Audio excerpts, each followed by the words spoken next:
اور آخر کار یہودی اس معاشرے سے اتنا تنگ آ گئے کہ وہ تھک ہار گئے، ان کے پاس کوئی چارہ نہ رہا کہ اتنے مسلمانوں نے محاصرہ کیا ہوا ہے۔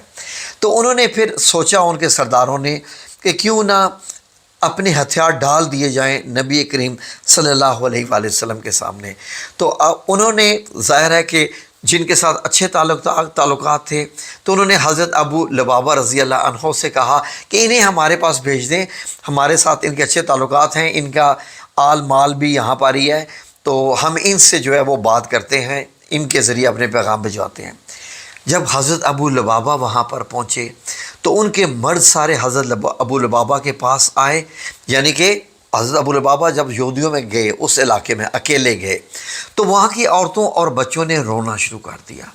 اور حضرت ابو لبابہ کا اس رونے سے دل پہ رقت طاری ہوئی اور بہت دکھ ہوا۔ تو انہوں نے کہا کہ کیا ہم اپنے ہتھیار نبی کریم صلی اللہ علیہ وسلم کے سامنے ڈال دیں؟ تو حضرت ابو لبابہ رضی اللہ عنہ نے فرمایا ہاں ڈال دو۔ تو انہوں نے کہا تو اس کا اثر کیا ہوگا؟ تو حضرت ابو لبابہ نے ایسا اشارہ کیا کہ تمہاری گردنیں کٹ جائیں گی۔ اب یہ جو اشارہ کیا یہ ایک جنگی راز تھے، جو اللہ اور اللہ کے رسول کے بیچ میں تھے، اور یہ حضرت ابو لبابہ نے یہ راز فشاں کر دیا۔ جیسے یہ راز کھولا، اب حضرت ابو لبابہ وہیں کانپنے شروع ہو گئے۔ اب دل میں ڈر کہ میں نے یہ جو اشارہ کر دیا ہے، یہ تو میں نے بتا دیا ہے کہ تمہارے ساتھ یہ ہو سکتا ہے، تو اب کیا ہوگا؟ تو اب وہ اتنے پریشان ہوئے، کانپنا شروع ہو گئے۔ اب حالانکہ یہ بات صرف حضرت ابو لبابہ کو معلوم تھی کہ میں نے یہ اشارہ کیا ہے، یہ سامنے یہودیوں کو، آپ صلی اللہ علیہ وسلم اور باقی سارا لشکر تو پیچھے تھا، لیکن حضرت ابو لبابہ کو معلوم تھا کہ اللہ نے مجھے دیکھ لیا ہے۔ اتنا پریشان ہوئے، روتے ہوئے آئے، اور نبی پاک صلی اللہ علیہ وسلم کے پاس جانے کی بجائے بھاگتے ہوئے آئے اور اپنے آپ کو مسجد نبی کے اس ستون لبابہ کہلاتا ہے، استوانہ لبابہ رضی اللہ عنہ کہلاتا ہے، اپنے ساتھ باندھ دیا، اور یہ کہا کہ جب تک مجھے اللہ اور اللہ کے رسول معاف نہیں کریں گے، اور اللہ کے رسول مجھے اپنے ہاتھ سے نہیں کھولیں گے، میں یہاں سے نہیں جاؤں گا۔ 6 دن 6 راتیں اپنے آپ کو باندھے رکھا۔ نماز کے ٹائم پہ آپ کی بیوی آتی، رسیوں سے آپ کو کھولتی، آپ نماز ادا کرتے، اور پھر اسی بندے رہے۔ نیند وغیرہ سب کچھ اسی پلر کے ساتھ تھی۔ تمام صحابہ کرام یہ منظر دیکھ رہے تھے، اور کیونکہ آپ کے جو ہے وہ کافی جان پہچان تھی، آپ اچھے اخلاق والے تھے، تو سب آپ کی عزت کرتے تھے، سب چاہتے تھے کہ اللہ کرے آپ کی توبہ قبول ہو جائے۔ ناظرین، 6 رات کی بات ہے کہ نبی پاک صلی اللہ علیہ وسلم اپنی زوجہ محترمہ حضرت سلمہ رضی اللہ عنہا کے گھر پہ موجود تھے، تو وہیں پر حضرت جبرائیل علیہ السلام وحی لے کے نازل ہوئے، اور اس میں سورہ توبہ کی آیت نمبر 102 نازل ہوئی۔ تو اس کا ترجمہ یہ ملاحظہ فرما لیجئے۔ کچھ دوسرے لوگ بھی ہیں جنہوں نے اپنے قصوروں کا اعتراف کر لیا ہے، ان کا عمل ملا جلا ہے، کچھ نیک اور کچھ برا، بعید نہیں کہ اللہ تعالیٰ ان پر رحمت کی نظر فرمائے، کیونکہ وہ بڑا بخشنے والا اور رحم فرمانے والا ہے۔ ناظرین، جیسے ہی یہ وحی نازل ہوئی، نبی کریم صلی اللہ علیہ وآلہ وسلم خوشی سے ہنس پڑے،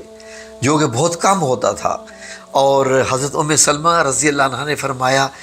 اے محمد صلی اللہ علیہ وسلم، پیارے رسول، آپ بہت ہنس رہے ہیں، اللہ آپ کو ہمیشہ ایسے ہنساتا رہے، کیا بات ہے؟ آپ صلی اللہ علیہ وسلم نے فرمایا کہ ابو لبابہ کی توبہ قبول ہوگی۔ اس پر حضرت سلمہ رضی اللہ عنہ بھی بڑی خوش ہوئی، اور ابھی تک جو خواتین کے پردے کی آیات تھی وہ ابھی تک نازل نہیں ہوئی تھی، بڑی خوش ہوئی۔ رات کا وقت تھا، تو فرمایا کہ اگر آپ اجازت دیں تو میں یہ خوشخبری ابو لبابہ تک پہنچا دوں۔ آپ صلی اللہ علیہ وسلم نے اجازت دے دی کہ یہ دے دو۔ تو آپ اپنے حجرہ مبارک کے دروازہ میں آئیں۔ یہ ابھی جو میں آپ کو تصویر دکھا رہا ہوں، یہ حجرہ مبارک حضرت سلمہ رضی اللہ عنہا کا ہے، اور یہ مسجد نبی میں یہ والا ستون آپ یہ جو ابھی اسکرین پر دیکھ رہے ہیں، کتنا فاصلہ ہے، اور اگر رات کا وقت ہو تو کتنی آواز جاتی ہے تو ناظرین دروازے کے حجرے پر حجرے کے دروازے پر آ کر حضرت سلمہ نے مبارکباد دی کہ ابو لبابہ تمہاری توبہ قبول ہو گئی ہے، کیونکہ پورے مدینے میں بڑی پریشانی تھی کہ 6 دن 6 راتیں ہو گئی اور توبہ قبول نہیں ہو رہی۔ تو ناظرین اس کے بعد حضرت ابو لبابہ بہت خوش ہوئے اور اپنے آپ کو کھولا نہیں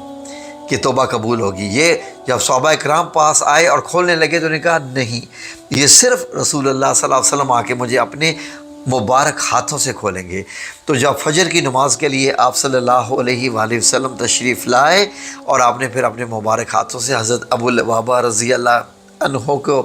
رسیوں سے کھولا، اور اس کے بعد پھر ایک خوشی کی لہر جو ہے وہ مسجد نبی میں پھیل گئی کہ اللہ رب العزت نے ایک انصاری صحابی کو معاف فرما دیا، اور الحمدللہ اللہ تو بڑا معاف فرمانے والا ہے۔ تو ناظرین یہ آیات جب آپ کو معلوم ہے قصہ، اب جب آپ وہاں پر جائیں گے تو آپ کی کیا کنڈیشن ہوگی۔ مجھے اپنا وہ وقت یاد آتا ہے کہ میں تقریباً 3 گھنٹے تک ناظرین تقریباً میں 3.5 گھنٹے تک اسی استوانہ اسی پلر کے ساتھ ٹیک لگا کر بیٹھا رہا اور قرآن پاک کی تلاوت کرتا رہا۔ اور ناظرین یقین کریں کہ جو بندہ بھی چاہے کہ اس کی توبہ 100% ویسے تو اللہ قبول کرنے والا ہے کہ بشرطے کہ توبہ دل سے اور نیت سے اور اس ارادے سے کی جائے کہ اندھا میں یہ نہیں کروں گا، تو اس استوانہ کے پاس جا کر آپ سورہ توبہ کی آیت نمبر 102 کو کم از کم آپ اگر 100 بار پڑھ لیں گے، 100 بار پڑھ لیں گے، یقین کریں ناظرین تو اللہ رب العزت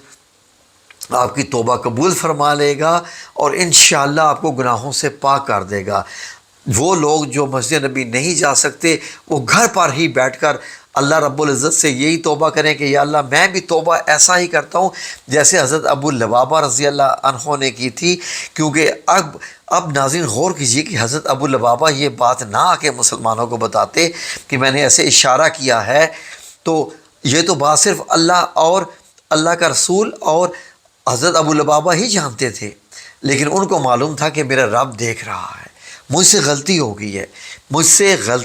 ہے، اور غلطی کو جو ہے وہ اعتراف بھی کر لیا، اپنے لیے سزا بھی خود ہی منتخب کر لی کہ باندھ دیا اپنے آپ کو۔